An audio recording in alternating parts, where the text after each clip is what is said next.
Savez-vous comment sont nés les BTS? Chaque naissance procède d'une belle histoire et celle-ci n'échappe pas à la règle. Bienvenue sur la chaîne L'univers des BTS Ramen et Kunyaman qui te donne les clés pour mieux comprendre les textes et les vidéos des BTS. N'hésite pas à t'abonner et à appuyer sur la petite cloche qui va te permettre d'être tenu au courant de toutes les nouveautés. Mais d'abord, plantons le décor de notre Corée du Sud avant BTS. Nous commençons dans les années 90. La Corée du Sud a accompli un exploit de multiplier par 5550% son PIB par personne en moins de 30 ans. Elle a accédé aussi à la démocratie, même s'il y a de nombreux scandales. C'est une expansion jamais vue et le pays s'ouvre sur le monde.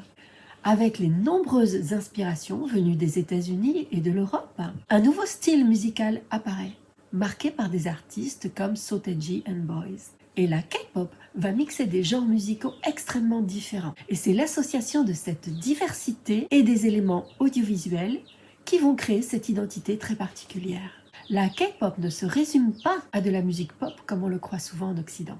Elle est très diverse. Cette époque va voir naître un système unique mais impitoyable, qui va s'imposer à l'image d'une société hyper compétitive jusqu'à choquer la communauté internationale, l'industrie de la K-pop. Et c'est véritablement une industrie dominée par les Big Three, SM, YG et JYP. Sélection d'abord. On ne retient que les meilleurs des meilleurs, parmi des centaines de candidats. Et entraînement intensif dans tous les domaines, chant, danse, jeux d'acteurs, communication, etc. Et comme dans l'industrie, pas d'état d'âme. Le stagiaire ou trainee est un objet jetable et les déchets sont nombreux. 2000-2010 est une période où la K-pop et la vague coréenne appelée Hallyu vont gagner les États-Unis et le reste du monde. C'est dans ce décor assez sinistre que va se démarquer Bang Si-hyuk. Totalement atypique, passionné de littérature et de musique, aux valeurs humaines affirmées. Il est d'abord remarqué par Park Hyun-jin, le fameux JYP. Ils fondent ensemble Taehyung Planning Corporation, qui va devenir en 2001 JYP, et où il va mériter son surnom de Hitman Bang. Mais Bang Si-hyuk quittera JYP pour fonder sa propre société Big Hit Entertainment en 2005. On ne connaît pas officiellement la raison de leur rupture. Park plaisantera en disant que lorsqu'ils étaient colocataires aux États-Unis, Bang Si-hyuk était chargé de la lessive puisqu'il était le plus jeune et qu'il en avait marre de trouver toujours ses chaussettes roulées en boule. On peut penser que les dissensions étaient beaucoup plus profondes. La méthode JYP et sa conception des artistes étant aux antipodes de celle de Bang Si-hyuk et de son humanisme. Le slogan de la nouvelle société va être « Music and Artists for Healing ». Musique et artistes pour soigner, loin des noms des agences aux initiales de leurs fondateurs. Et on a là un bel affichage de valeurs. Il va réfléchir sur la notion de idol et il esquisse son projet. En 2011, il annonce aux journalistes du magazine Jung-Hang des idoles qui non seulement chantent, dansent, jouent, mais aussi interprètent et composent vont apparaître. Et quand SBS lui demande en 2011 les qualités d'un chanteur, il répond « Une personne qui domine la scène ». Bang PD rêve d'un groupe d'idoles différents, qui sera vrai, qui parlera vrai, et à la jeunesse en particulier, qui offriront une fenêtre sur leur âme. Son rêve s'est précisé, il a rencontré le leader idéal. P-Dog, producteur et parolier de l'agence, a présenté à Bang PD un jeune homme prometteur de 15 ans, Kim Namjoon, nom de scène Rap Monster. Son rap est fluide et mélodieux, sa prononciation unique. C'est un coup de foudre artistique. Et Bang Si-hyuk fait signer sans hésitation le jeune rappeur en mai 2011. Le projet d'un groupe de hip-hop est né. Et RM est le premier à intégrer le dortoir, où d'autres trainees ou stagiaires le rejoindront. Hitman Bang lance en octobre une première vague d'auditions qui s'appellera First Hit It. Min Yoongi, nom de scène Gloss, a 17 ans et termine à la seconde place. Mais c'est lui que Bang Si-hyuk va choisir pour être le second à intégrer le dortoir, le 7 novembre 2010. Il va choisir comme nom de scène Suga, selon lui d'après sa position de joueur de basket, shooting guard ou arrière, celui qui est petit mais agile et rapide, et qui marque à partir du fond du terrain.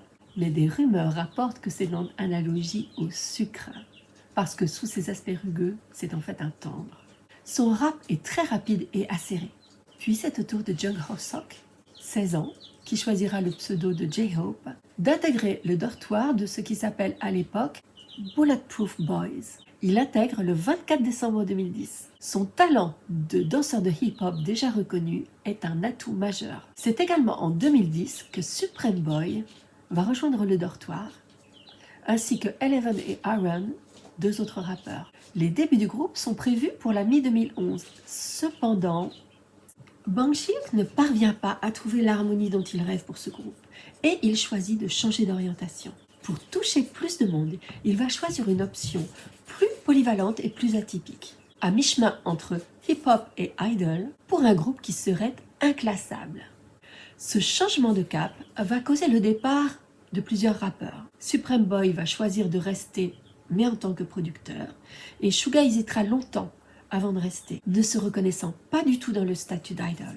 Juste avant cette vague d'auditions, Jung Jungkook, 13 ans, participe aux sélections de l'émission Superstar K de Mnet. Handicapé par sa grande timidité, il ne sera pas sélectionné, mais pas moins de 7 agences proposeront de signer avec lui tant il est prometteur. Et c'est en voyant la prestation de RM qu'il choisit Big Hit sans hésiter, car Rap Monster est tellement cool. Pas de temps perdu, l'annonce des auditions se fait en mai et le 3 juin, il intègre le dortoir. À la même période, un jeune homme de 18 ans est repéré dans la rue alors qu'il se rend à l'université de Konkuk où il étudie l'art dramatique, le cinéma et les arts. Il s'agit de Kim Sok-jin, alias Jin, recruté en juin-juillet 2011 en priorité pour son physique. Il ne rejoindra le dortoir qu'en septembre 2012, l'année suivante, puisque ses parents habitent Séoul. Il s'entraîne cependant avec le groupe dès l'été 2011.